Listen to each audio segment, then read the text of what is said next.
before my diagnosis, I was a freelance graphic designer and artist and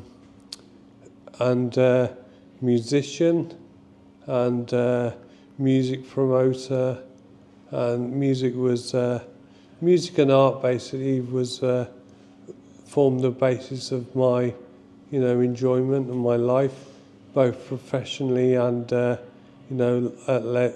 leisure time. So yeah, those were my main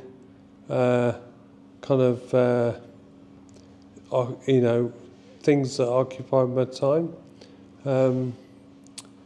For us, we I guess sort of trod the same path. Yeah. Sean owns a pub in Worcester, which I did a lot of work for, branding wise and DJing, music events, stuff like that. So your inspiration, heroes, I think when we met, you and Steve share a love of Black Sabbath, I believe. Yeah. Everyone loves Black Sabbath. Yeah. That's not just me and Bert, Yeah. Yeah. Heroes and stuff, growing up. Actually, my ultimate hero was Steve Severin from Susie and the Banshees, the bass player. He's the reason I started playing the bass. Before that, I guess I got into music, in a big way, late 70s, through, my friends, older siblings. So got into punk and heavy metal through that. So heroes wise, musically, it was always the more subversive people. Even when I was young, people were quite attractive, Sex Pistols and The Clash and Black Sabbath and Iron Maiden, really, for all the artwork and stuff, because I was really into art, obviously. Yeah, so I guess we go back quite a long way, don't we? We do. We worked together in a previous business, creative business, fashion business. Chris head of design for, nearly 20 years, I guess, in that business. And probably we go back a bit further than that, really, don't we? With music and bands and the sort of local music scene. Chris has always been really prominent on that scene as a young kid playing in bands and then later on promoting and running all sorts of events. I believe you were at my first gig. The one in the Anchor. Yeah. Was that the first gig, was it? Yeah, that was my first gig. Yeah, it was. I was there with Pete and Shrub. Shrubby, yeah. That's how Yeah. Yeah. So the back room of a pub in a Skittle Alley many years ago. Yeah. A long way back. So I guess after we were working together in the clothing thing, you kind of became a freelancer. We did all sorts of bits of projects together over the years. And then we started Mutt, and then who was the first person I go to help us do the design and the creative is Chris. And he helped do the original Mutt logos, a lot of the original merchandising, all sorts of creative stuff, really. Yeah. So murals in the old place. Yeah, we painted murals on the walls, didn't we, in the old place? And I don't know if they can see them on camera, but there's some of Chris's huge graphics up on the walls there, sort of 30 feet high. So Chris did stuff for us all the way through, I guess, our time of creating Mutt and being involved in the bike world. Yeah. And so when Chris, when Chris got ill, one of the things, Sean started this sort of campaign to try and raise some funds to help support, get the technology and the things that you needed to try and carry on with your normal life, I guess, really, isn't it? And just a simple thing we did was we auctioned off a bike, raffled it off with some help from some friends who've got an auction raffle sort of business, which they did for free for us.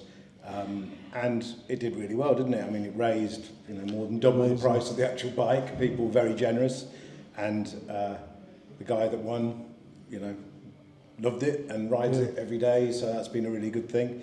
And through that publicity, I guess, us knowing you guys and Ride to Give, you got in touch and really touched by your story and wanted to get involved and see what these guys could do to help support the cause. Ride to Give set up a charity 4 years ago to help people in the community. We're primarily a group of motorcyclists that help people in need in the community, and it was a pleasure to hear with Mutt Motorcycles working with Chris to raise awareness of his plight with his MND, and very happy to be involved in helping where we can. We're raising money and funds from other motorcyclists and the community, hopefully making a difference and supporting where we can. I think what's really interesting, and I think something that Ride to Give have been able to try and help, is with your technology to try and get you being creative again and using new technology that's out there that I don't think really doesn't yet do what you need it to do, and you're trying to get it to do that, which I think is really interesting. This is a very big kind of conundrum, really. It's so I've had a trial with a piece of equipment called a TD Pilot, which is through a company called Toby Dynavox, that are the leading eye tracking company, and they do this. It's basically iPad based, which is probably best for me because it's the most kind of updatable in terms of like software and stuff like that, because new apps are coming out all the time. What I want to do with it, because there are people out there that do art with eye gaze, and there are people out there that do music with eye gaze. But what I want to do with the music side of it is to learn how to try and perform with it, rather than it being just like a music production. I don't know if it's possible, but I know the music production side of it is possible to some degree, but because I've been doing before my diagnosis, as I said before, I was a musician, but I did a lot of electronic music as well, and the problem is that I'm getting with a lot of eye tracking is that it works with existing apps, but it's not designed. The apps aren't designed for it, so it's very problematic. And particularly with design stuff as well.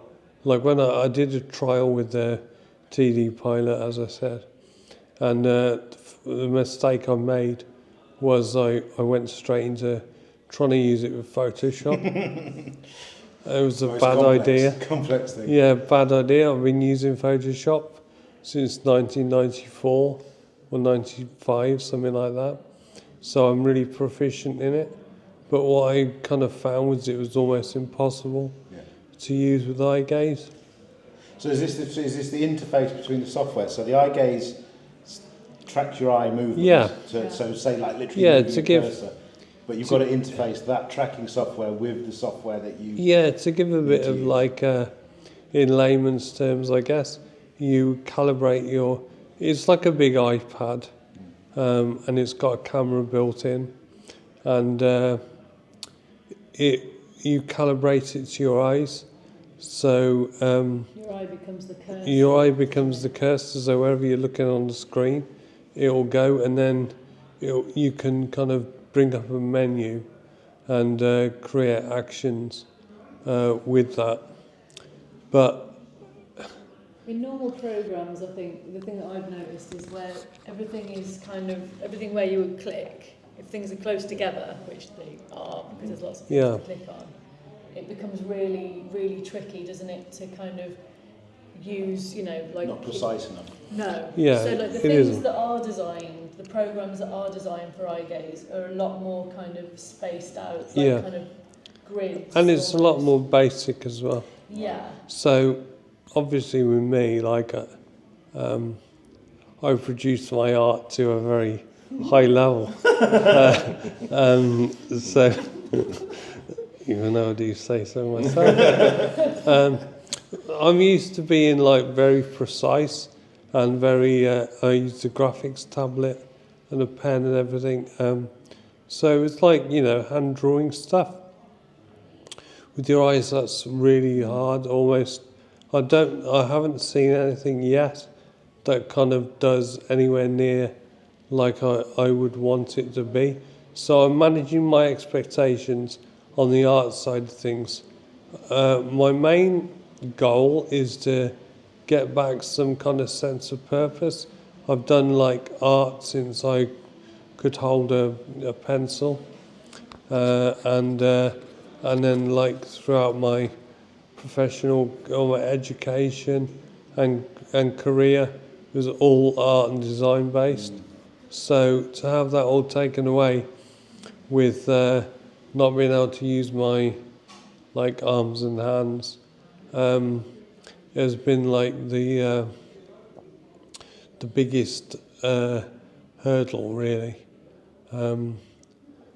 because I can't like, it's like it's where I would go to for, you know, relaxation or therapy or anything like that in the past, enjoyment, and same in music. So I think I guess what I'm trying to say is the will is there to try and utilize the equipment to, you know, somehow try again to create some art and music. But I have to manage my expectations because I'm finding it very difficult to find, you know, the right apps.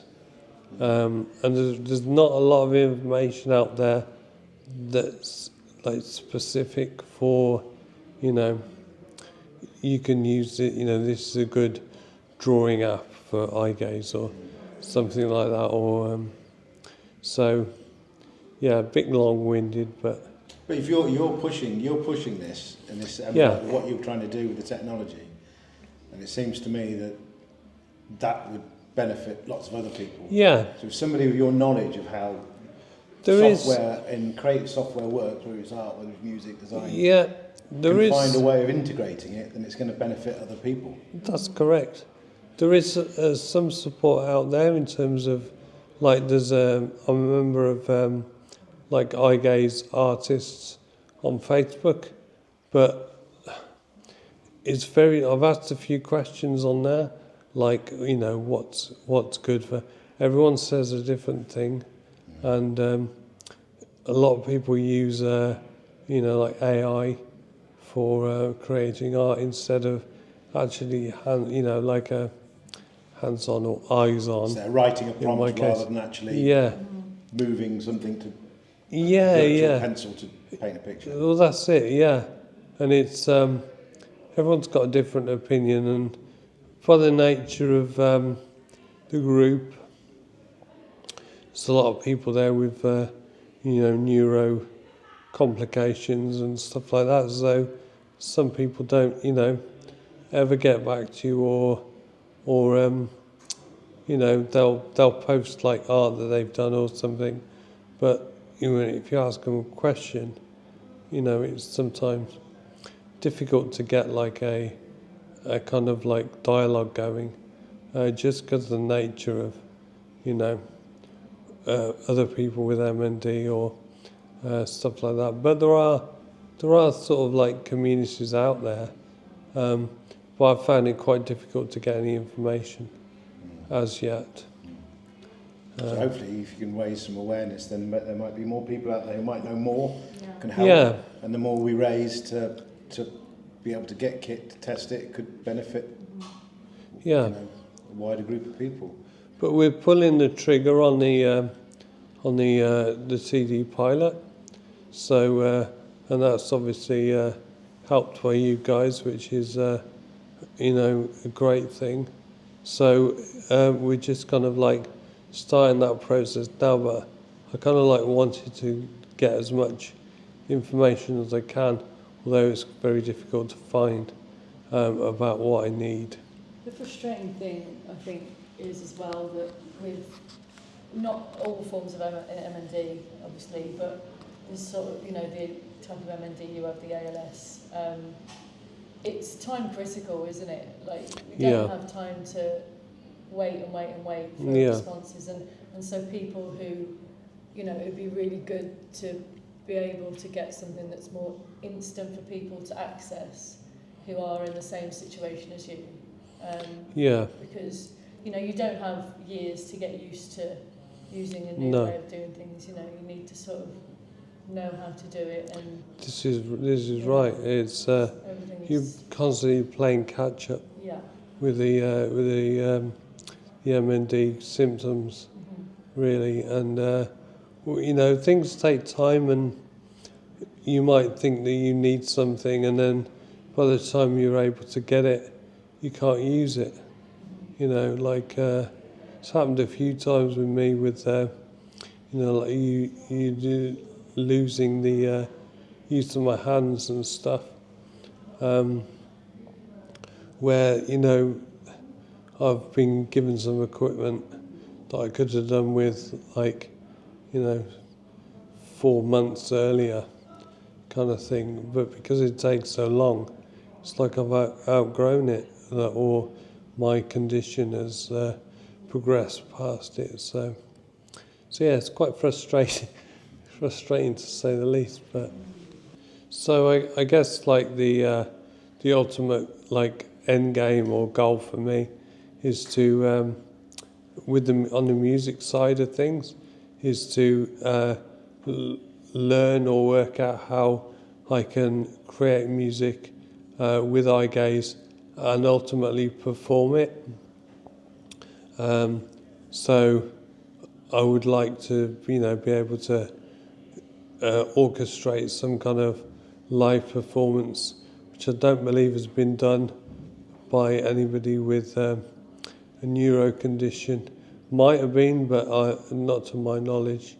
I know there's plenty of people that do music production, but actual live performance, if it's possible, I want to find out if I can do it and actually perform live while I still can, because my symptoms are progressing quite quickly, faster than we thought, aren't they? Mm-hmm. So, that's kind of and I miss doing it. I miss music. I've done music, all my life, and then I haven't done any for over a year. So yeah, that's the goal for me. I think it's really important that if you can help in any way, you do so, and do so as soon as possible. If it's for information or a donation, I think everything's greatly appreciated sooner than later. Yeah, I think if anybody wants to donate, the links are at the end of the video or below or wherever. But it's not just about money. If anybody's got expertise that can help, knows about how to speed up the use of this software, that would be great too. Please don't hesitate to give everyone a shout.